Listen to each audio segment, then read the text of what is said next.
Ya, foto termasuk gambar. Ya, kata Nabi SAW, ya, asyadun nasi adzaban yaumil qiyamah min asyadin nasi adzaban yaumil qiyamah al-musawwirun. Di antara orang yang paling keras adabnya di adab pada hari kiamat para musawwir, para penggambar.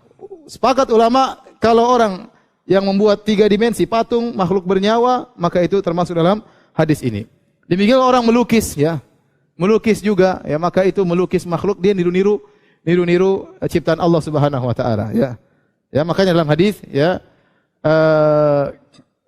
di antara sebab illah kenapa menggambar itu dilarang karena ada mudhahat, yaitu menyaingi ciptaan Allah Subhanahu wa taala. Dan dalam foto tidak ada hal tersebut, tidak ada mudhahat. Sama seperti orang berdiri di atas cermin, nampak wajahnya, tinggal diabadikan. Tidak ada yang mengatakan ini lukisanmu, tidak ada. Semua mengatakan ini benar-benar ciptaan Allah, cuma kamu abadikan dalam sebuah apa? Foto, ya. Paham?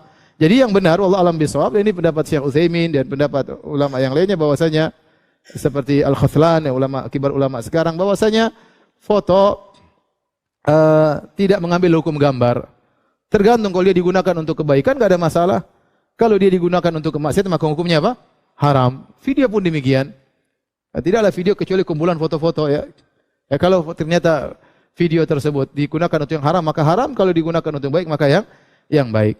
Di Saudi juga ada ulama yang berpendapat demikian. Ada yang mengatakan foto haram, ada yang mengatakan foto halal. Namun mereka tidak ribut. Yang ribut yang bahlul-bahlul di sini.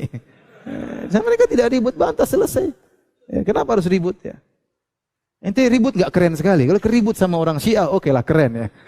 Akidah Al-Quran kurang dan ente ribut masalah foto ngapain, ya? Tidak semua harus kita ributkan. Kalau setiap permasalahan kita ributkan banyak sekali. Ente makanya belajar, buka Bidayatul Mujtahid, buku fikih. Ente baru buka Thaharah, silafnya ratusan. Ente baru buka salat, khilafnya mungkin berapa khilaf, banyak sekali. Mau setiap khilaf mau ribut. Ini kan masalah penting, masalah bersuci. Ya, penting-penting, tapi ini masalah khilafiyah. Ngapain kita apa? Ada masalah yang kita harus tegas, masalah akidah.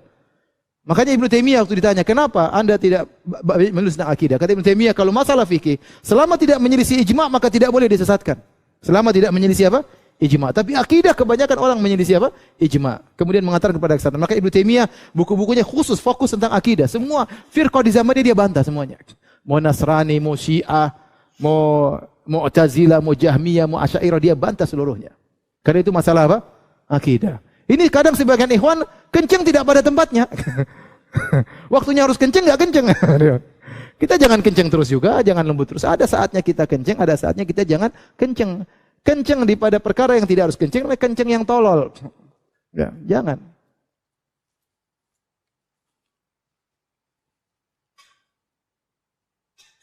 Contoh sederhana. Masalah kunut subuh. Masalah kunut subuh.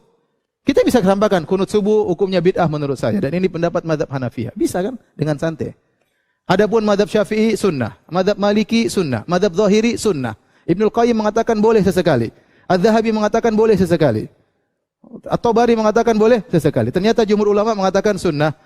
Abu Hanifah mengatakan apa? Bid'ah.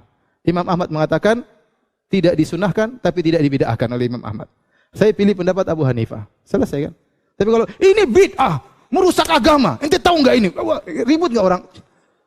Ribut. Berarti Imam Syafi'i dulu merusak agama. Paham?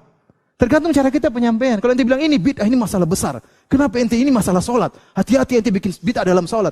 Jadi perkara besar. Tergantung ente mau besarkan masalah atau mengecilkan masalah, paham?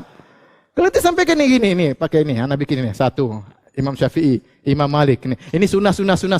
Ini tidak disunahkan, ini bid'ah. Ya sudah, ente kan tahu yang bilang bid'ah Abu Hanifah rahimahullahu taala.